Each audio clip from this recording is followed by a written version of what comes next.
All right, ladies and gentlemen, hello and welcome back once again to the longest running show in the world about data. It's called DM Radio. Yours truly, Eric Kavanaugh here.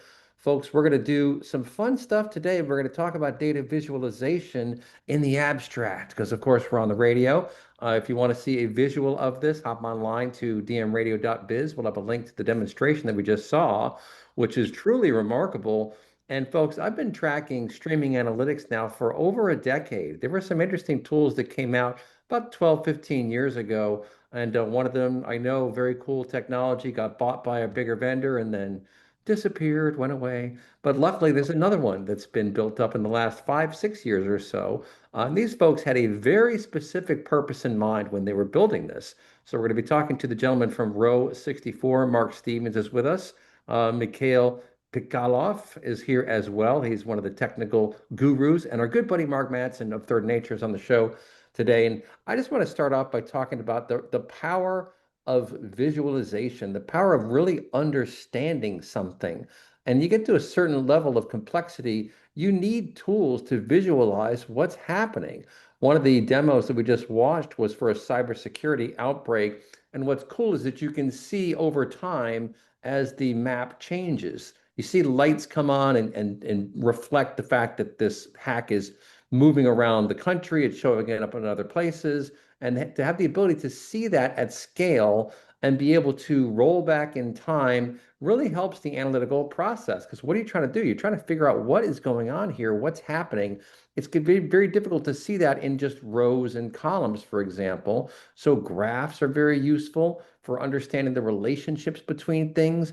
But the key is that you have to be able to pull in tremendous amounts of data to understand certain use cases. So one of the other things that we talked about was IoT, Internet of Things. For example, the company I mentioned that disappeared, SQL Stream is what they were called.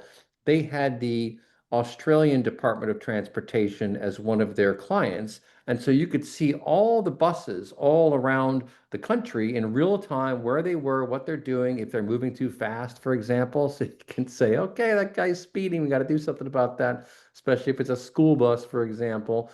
And you can see all this stuff. And that is the value. When you can see at tremendous scale what's happening, you can do something about it. And IoT is one of those really tricky, challenging areas because IoT, you have so many little tiny objects. So how can you filter and sort through what you're looking at in a meaningful way to get to the bottom of something? Well, you need to do some pretty heavy duty engineering. Now, obviously, in the visualization world, you have Tableau, you have Spotfire, you have lots of other data visualization tools.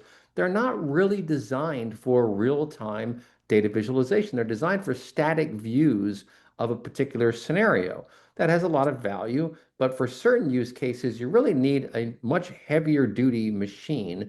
And the folks at Row 64 have done that. So we're going to talk about that today. So let me bring in Marc Stevens first and foremost of Row 64. Marc, you obviously saw that there was an unfilled niche in the analytics business, specifically around data visualization. And you realized that a special approach needed to be taken, really focusing on the hardware, the GPU, the CPU, how that's going to work, and then also just trying to understand the engineering necessary underneath to bring all this data in and be able to visualize it immediately. So we talk about visual immediacy. Can you talk about what went into the decision to go down this road, and then how are you able to do it? Sure. So yeah, lot to unpack there. I think maybe I'll start with how did we get here? Well, my co-founder and I, we spent the better part of 20 plus years in the 3D gaming and visual effects industry, where everything had to be immediate. It had to look good. You had to be able to interact with it, because if anything stopped, it was not fun anymore. People wouldn't play your game, and that was it. So we learned a lot about real-time technologies and visualization during that time. And then I did spend some time in image-based at a startup doing some image-based AI before the latest AI craze. And then we kind of saw that more and more IoT devices and real-time data available, the data just that people have to deal with from the lake house and the warehouse and now streaming data and all these places coming together, it was getting overwhelming, and it just felt that we felt that there was just a, a fresh look at things. We kind of looked at how people were doing this. They had to either piece together lots of different systems. If you needed to use this map data, you had to use a certain set of tools that dealt with that well. Or, if you were dealing with business charts and graphs, you'd go somewhere else for that. And then trying to pull this stuff all together, just difficult and complicated. So that's where we said, hey, it just feels like the time is right. And the other thing that, kind of in all that was just when we kind of looked at where the hardware was trending, GPUs were becoming much more commonplace, because of AI was pushing them there. There's a lot going on the, cores and CPUs. And, from a hardware perspective, what we'd call traditionally, high performance computing is basically, super, going to be super cheap and available on everyone's desk and in every data center, and it's already in every phone and all these things. So kind of when you put all those things together, that's where we said, okay, I think we could do something just fresh and interesting here, and really just tackle the problems you talked about, right? Like, so this is about, hey, can I get the data I need and when I need it, and I don't have to wait for it? If that's in a second, great. If that's in 10 minutes, great. If it's an hour, can I work with the size of data that I need, that I don't have to run back to a team and say, hey, can you sample this, and can you kind of filter it down to a set that I can work with in my visualization tools, right? So that was another thing. And I think another thing you touched on was just there's lots of different ways that we kind of can understand and sort through information, and those different ways, like you want them, sometimes maps help, sometimes your traditional business charts help, sometimes we wanted to be able to, sometimes a 3D diagram, a 3D visualization helps. It's not a one size fits all. So we wanted a place where we could really aggregate these things together, work at the speed and scale that needed to be to help people just explore and understand the data sets they had to, just to help them make those decisions, the decision, get them the information, let them understand it, to help them make the decisions they need faster. Hmm. Well, I mean, there's a certain point at which you have to dig deep if you're going to try to solve a very, very difficult problem. Maybe I'll throw it over to Mark Madsen of Third Nature to comment on this. These folks focused on a very specific niche, getting massive amounts of data into an engine to visualize it right away. That's not what most of these other data visualization tools do. They weren't designed for that. So that's why it's hard, but that's why it also provides value to those people who need that kind of service, right, Mark? Yeah, I think if you look at the tools market over, gosh, the last 20 years even, you kind of had a niche market for high scale. You have lots of data because plotting lots of data on screen means you have to have all of the data local so that you can display it on a screen. And so, you don't just query a database, bring it over the network, then bring it into memory, and then do all this stuff to display it. And most tools are browser-based now. The primary user interface piece is browser-based, and web browsers are a truly atrocious way to visualize data. And, they're not designed, they were designed to show static web pages that, click updated, and then we perverted that mess for 25, 30 years. And, you have single threaded, execution. So you can only do one thing at a time, even if you have a 6 core, chip in your desktop. And so there's a lot of limitations, which means that, like I had done some map-based data visualization work, and there the choice was a geographic information system or a BI tool. BI tools are terrible with maps because it's not their primary focus. Things in the GIS market are designed for that and they're really good for it, but everything has to be statically built first.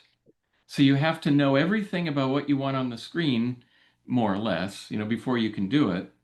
And then each different type of data gets what's called a layer. That way you can kind of mix and match. So Hmm. uh, that one can show lots of data, but it's all kind of pre-selected data.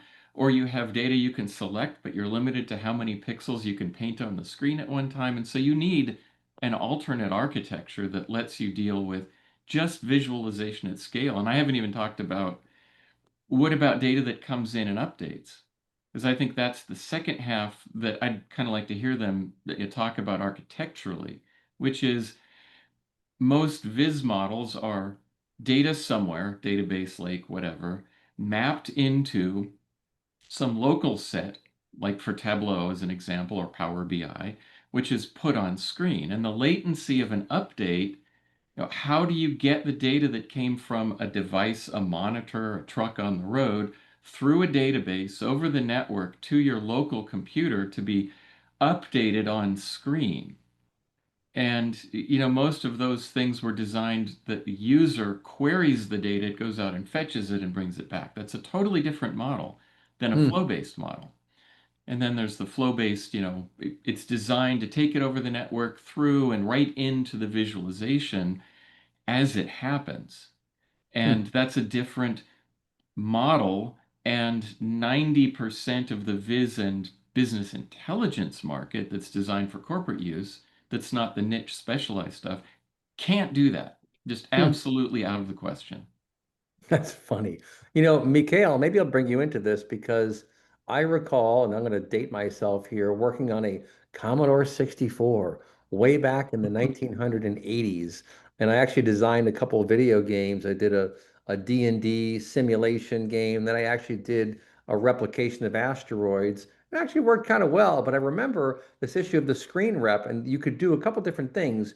You could base your actions in the game upon the mathematics underneath, meaning if I shoot my little bullet this way, does this thing blow up according to the sort of vectors? Or you could just use the screen rep and just say, okay, well, whatever's on the screen now, we'll go ahead and take it accordingly. I thought that was very interesting. And what I learned way back when was that sometimes the screen rep is not correct. And so that must have had something to do with your thought process when you began this journey. Can you talk about that for a second, Mikhail? Well, I can talk about video games probably for hours, even though I can count on, maybe 5 games total in my lifetime. So, but yeah, I'm not, this is, I think this industry is very new to me, but what's appealing is, so I'm coming from data science and analytics background, right? And so I'm very familiar with the traditional BI tools, traditional kind of applications, what Marc was talking about, kind of fetching the data from, some kind of a database. This approach is totally new and mesmerizing to me because it's a problem, or it's an approach that was used in one industry, but we're applying it to the industry that is completely was, I guess, didn't have any visibility that this approach was existing, right? So for video games, yes, this is nothing new, right? Throughput of data, billions of rows, totally fine. We can vectorization, like we can handle that. For analytics, this is a brand new game, right? And that's Yeah. why a lot of the tools cannot handle maps, cannot handle the real time, or they can handle it, but it's according to their definition of real time. Sometimes, Yeah. sometimes it's So a day or two. That's, but yeah, anyway, so for me, totally new industry, but I like the fact that we're applying a new approach to elevate analytics and visualization game.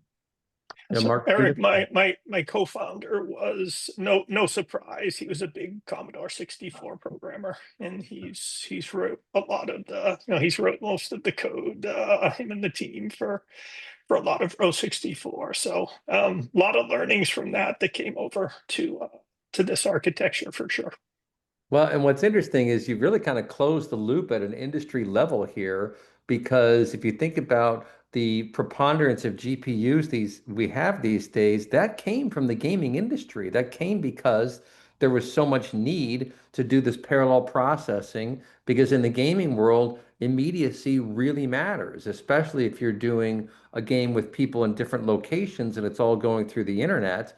Well, then you need really, really high speed delivery of information such that that environment is not lagging behind visually what's actually happening in the game. So I think it's fascinating that you've taken that knowledge and really leveraged an entire industry's innovation to bring the power of visual immediacy to analytics, to the data world. Because to your point, we didn't really have that before. We didn't need that. No one thought that was really genuinely possible, but it is possible and it's happening now. And I think it's really quite fascinating because the data science world tends to be very sort of slow and plodding and methodical. It takes a long time to build models, it takes a long time to do things. But in certain use cases for business intelligence, for analytics, for understanding what's happening, you can't wait that long. And so I think that I'm almost thinking to myself, you've lived up to that analogy in hockey where they say, and it's funny because as soon as San Jose got a hockey team, all of a sudden you have all these hockey analogies popping out of people, oh, we got to Yep. skate to where the puck's going to be, right? The whole Wayne Gretzky line. But you saw that. I mean, you saw that coming, and you've obviously invested very heavily in being able to deliver this kind of thing. So I have to say, I think it's really very interesting and compelling. And I think you're just kind of knocking on the door of a future landscape where once people realize they can have this, they're gonna want it, because what happens in the industry, in any industry, is that you just kind of get into a lull and you think, well, this is just the way things are done, it's the way we have to do Yep. things, and then you don't there's an opportunity cost. You don't try to do the next really big thing, but that's what you guys have done. And so you think about use cases like anything with IoT. I mean, obviously there are military use cases here, tracking lots of assets in very complicated environments, being able to slice and dice and be able to filter. That's what really impressed me. But folks, don't touch that dial. I'll be right back. You're listening to DM Radio.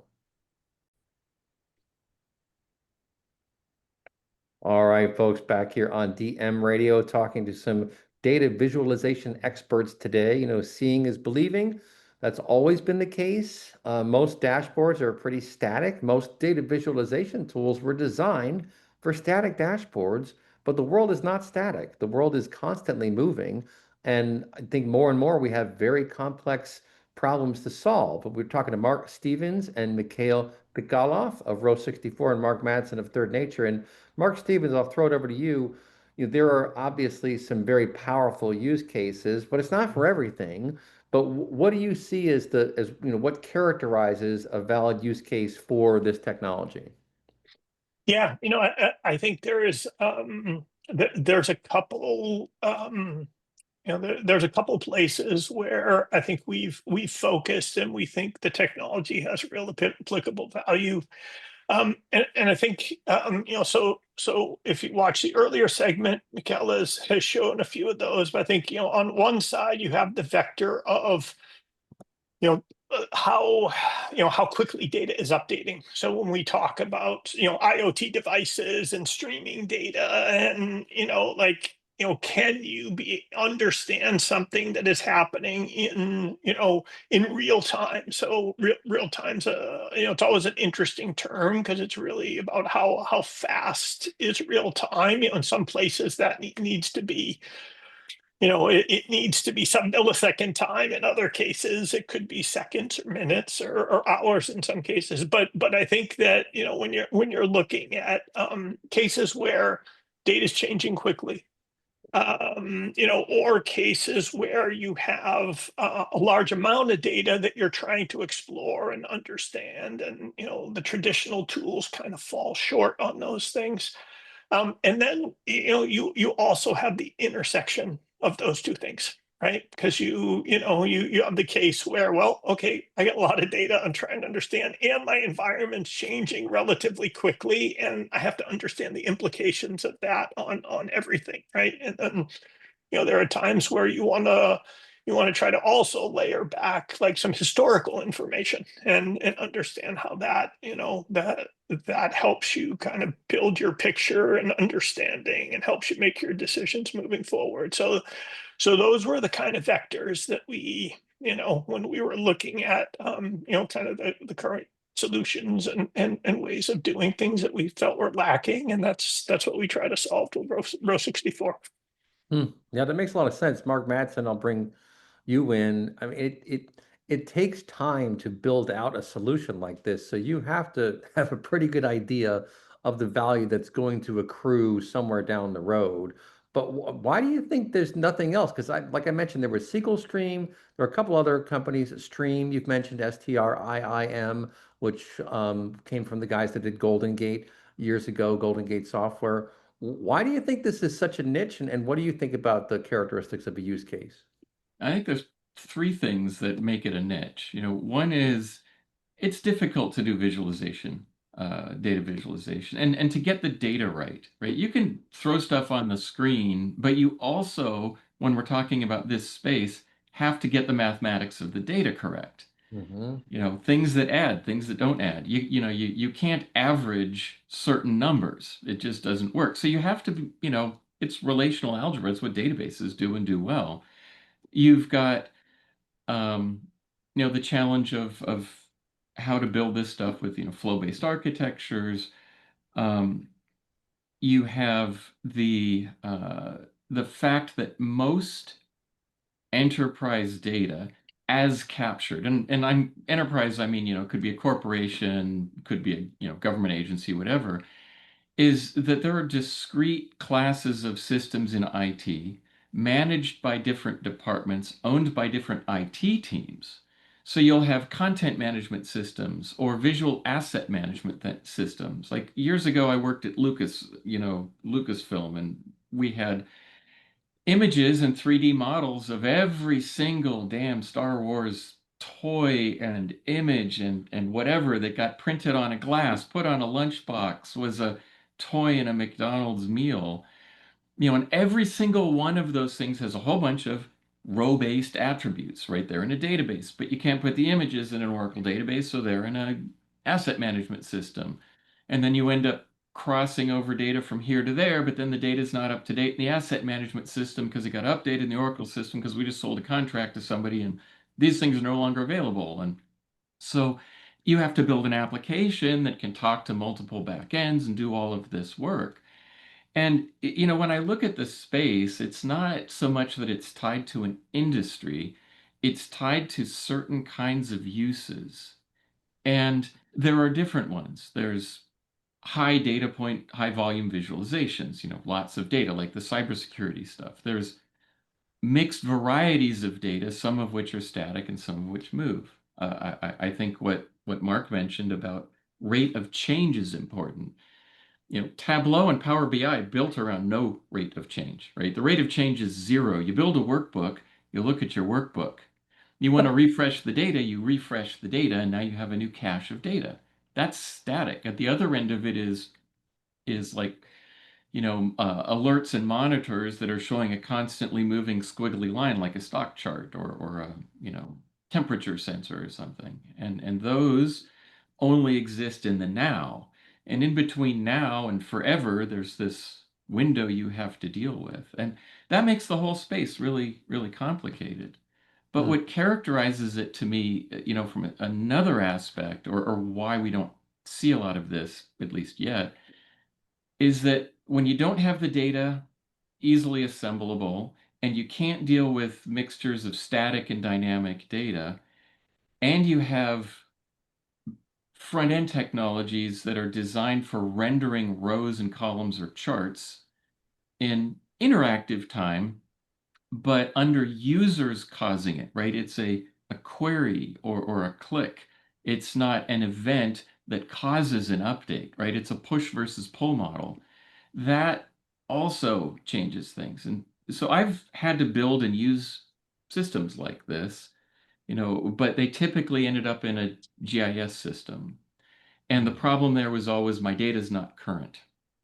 And so that's where this intersection, comes in. And now we've got, well, things I've done in the past that were near real time, like 2 to 4 minutes, casino floor visualization. What is the state of all of the slot machines and gambling tables? So you can get the, what was it, Ocean's 11 or Ocean's 12, where the little numbers are showing up in the 3D image. You can actually do that. Yeah. We did it with 2D maps, but within 2 minutes, you could see what's the state of a bank of machines, and in terms of money in, money out, and so on. The same thing, though, the shared element to me is that you are tying data, state information, history to actual physical real world assets of some sort. Could be telephone poles, utility poles, could be slot machines. It could be for logistics, in the case of utilities, which Marc mentioned, where are my crews right now? Because there was this thing that happened and we need to get multiple crews to this site immediately, right? Those sorts of real-time apprehension with information, structured data tied to things that are essentially objects, real-world things that have a location and a time attached to them. That's not what BI and data viz tools were built for. So that to me characterizes a whole lot of use cases, but it's 2 or 3 per industry. So what did you guys see as far as your current pilots and where you see these things being successful? Yeah, Marc, so I loved your push-pull analogy. I think that was great because that's it. It's really either, on the streaming side, you have lots of stuff flowing in, and usually you're monitoring it, you're seeing what's going on the data, the data warehouse, data lake side. You're asking questions about, so you're pulling it, you're asking questions, you're going to back. And what we thought is like, where the world's moving, you need to combine these things, right? So can you bring these things together in an environment where lots of information is being pushed out at you and you're trying to understand what's going on? Can you also ask questions, about what's happening? And I think that's what we tried to tackle. So maybe to be specific, right? Like I think there's been some cases where we've had customers, so a racing customer. So I'll give that example. This one's a little bit different. It's fun. So they do time trials with their bikes, and they get hundreds of parameters off the bikes when they're riding them on the track, and what they want to do. So they're out on site. They have a limited amount of time with the drivers and the track, and so they want to pull that information in. They have to do some processing, then they ingest that into some type of tool where they can do some visuals and look at time series data and do some analysis, make some decisions. Well, that whole process of like, once the race was done and they had the data, it took them 90 minutes to go from database to a picture that someone could actually look at. So we came, and for them, and what they told us is that 90% of that time was waiting, right? Like they only had 10% of the time to actually like understand what was there, make some decisions, and kind of adjust for the next trial. So we came in, and really without doing any type of optimization. Again, very, not any kind of extensive, basic hardware, everything. We got that process to under 10 seconds for them.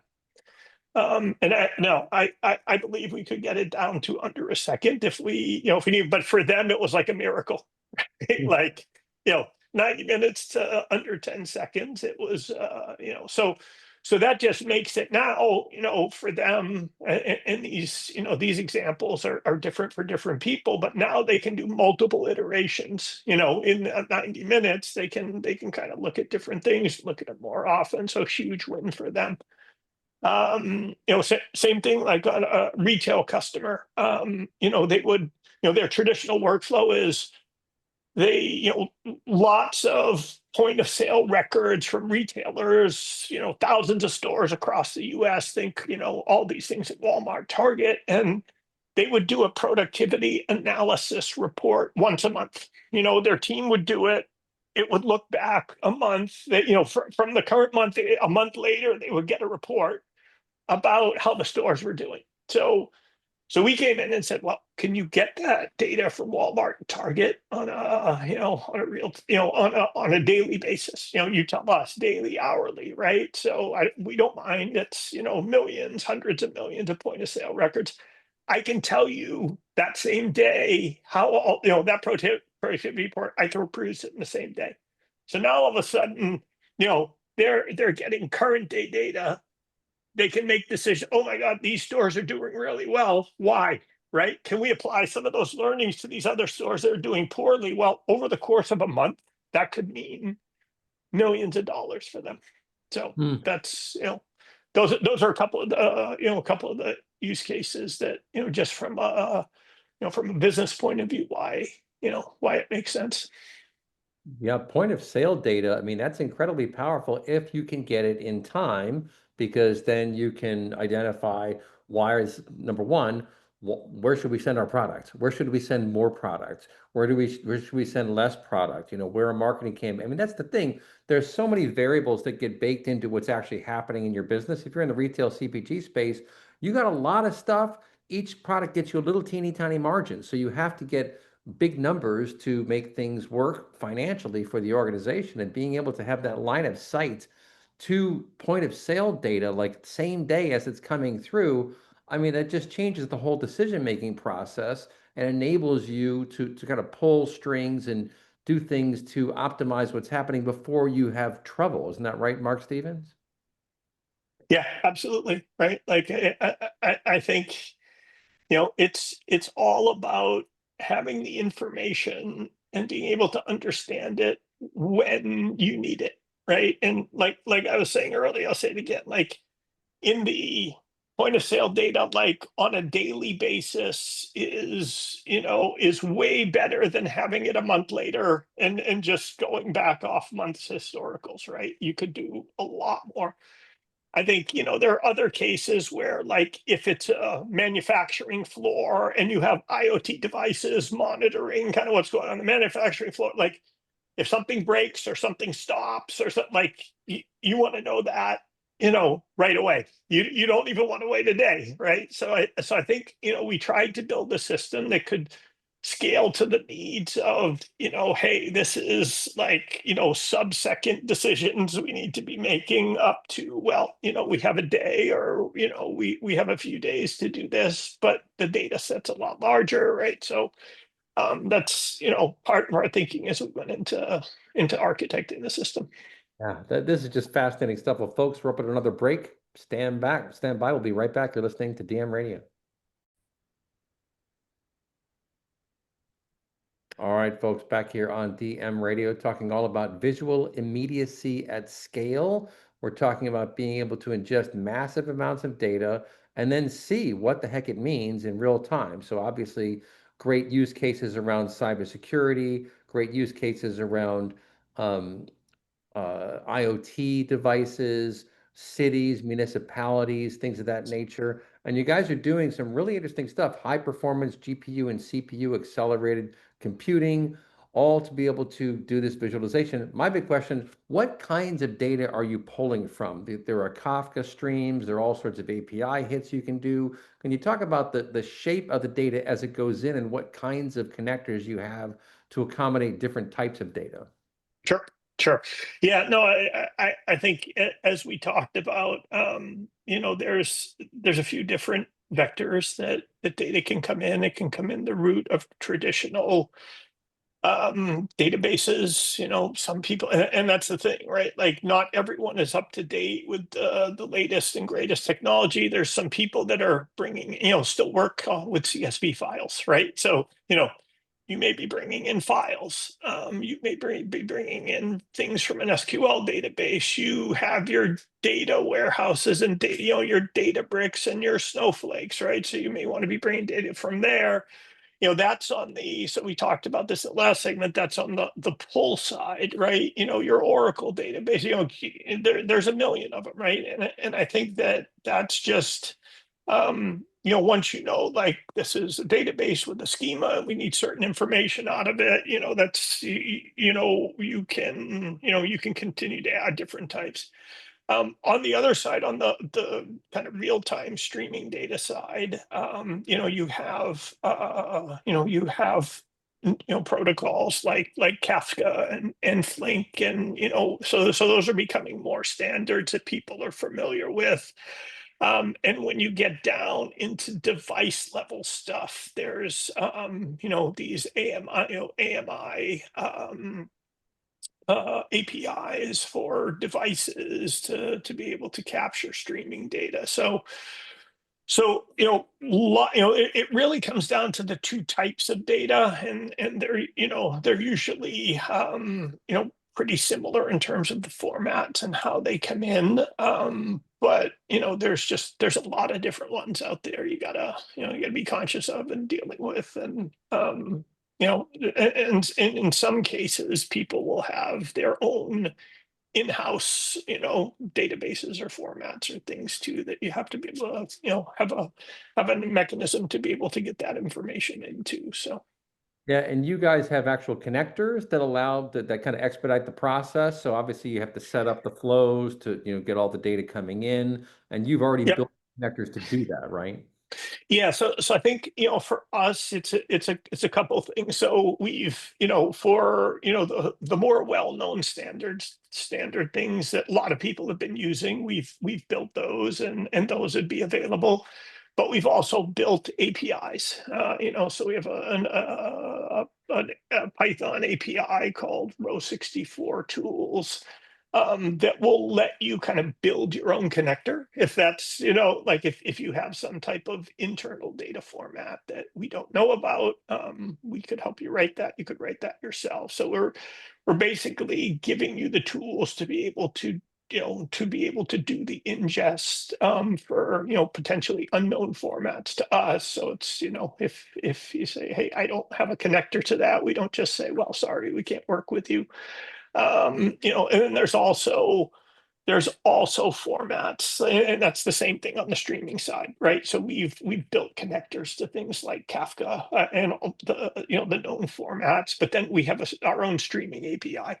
So if you have some proprietary in-house device, that you need to get streaming data from, and you could connect it using our APIs directly. So kind of same thing with all the mapping and GIS data and pulling that stuff into. So so we've taken a heavy, this is the the platform is, there's a lot of things that are available, and it does out of the box, but we also know that the data world is ever growing and changing, and we want to be able to give people mechanisms to be able to kind of build their own applications from the platform, and not just not just be stuck with some type of fixed set of dashboards that do certain things, and that's it.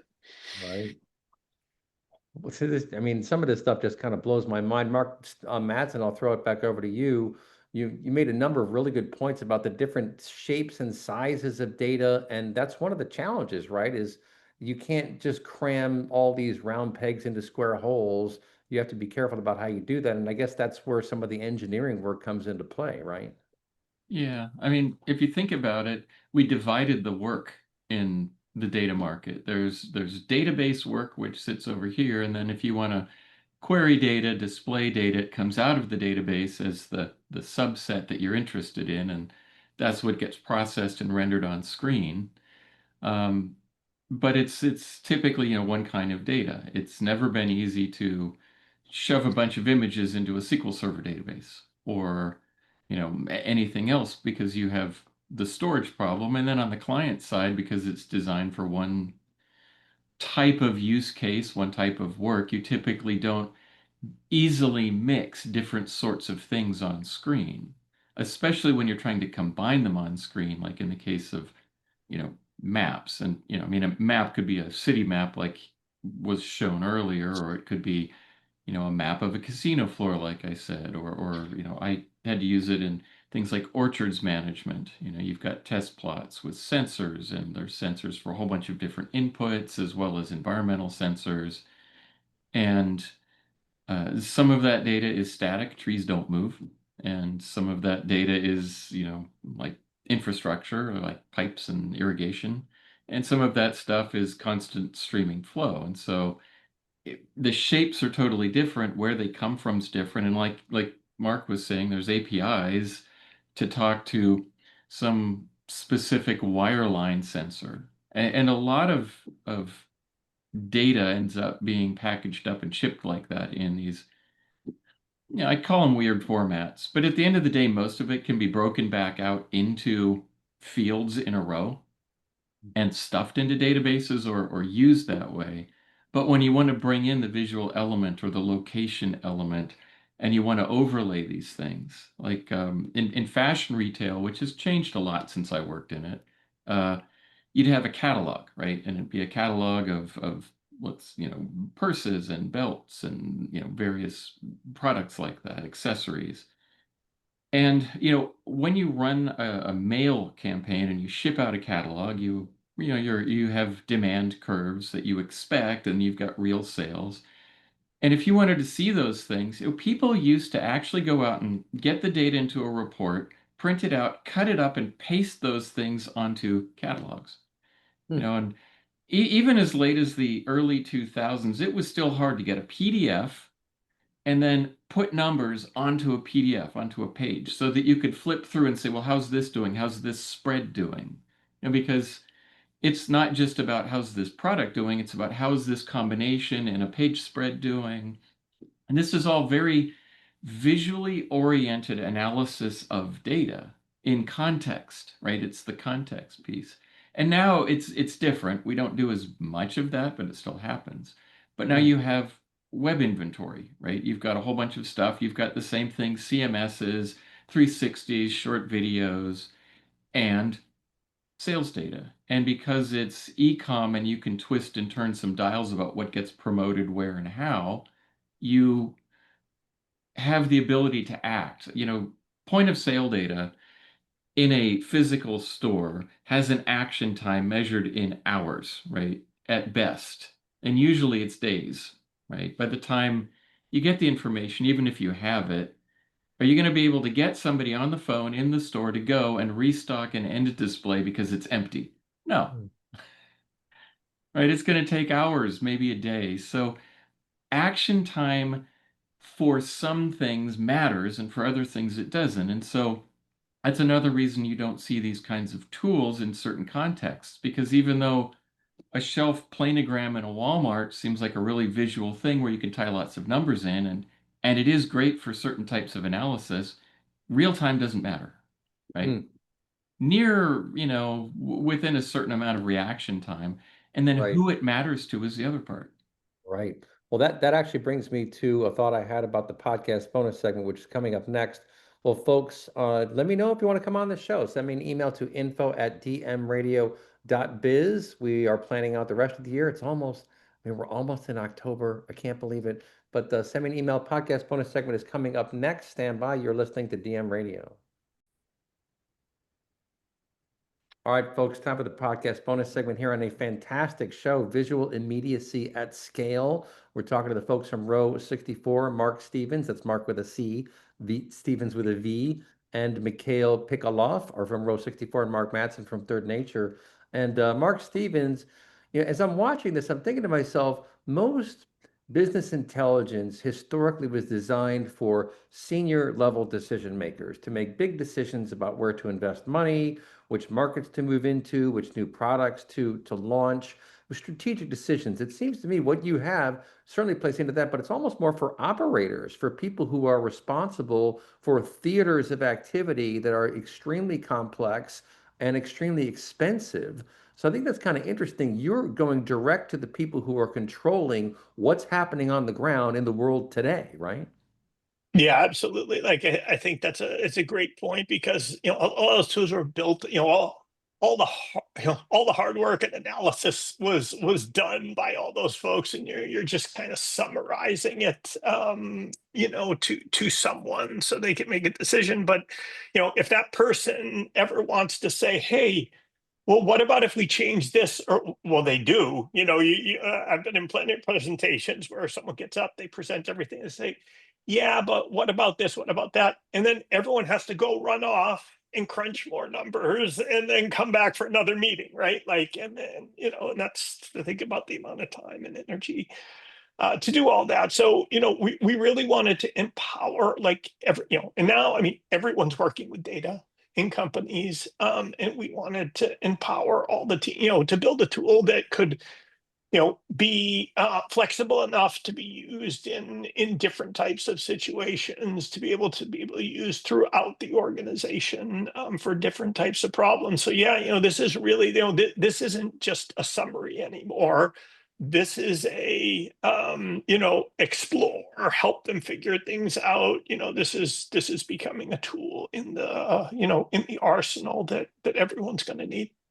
Yeah, and Mark Matson, maybe I'll throw it over to you. There was also the sampling issue. For years, we would have to sample small portions of the data because there just wasn't the compute power, the ability to crunch all those numbers. But samples can be highly misleading. They're like anecdotes. Anecdotes can be incredibly misleading.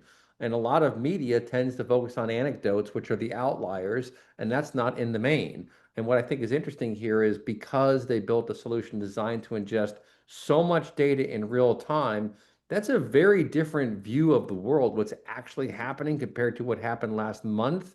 I mean, I think it's very interesting, and it's a different challenge, it's a different set of people who are going to use it. But I think once folks kind of wrap their head around what's possible when you see it, I mean, certainly for security, for large enterprises where you have all, tens of thousands of devices, for example, all over creation, IT asset management is obviously a very huge use case.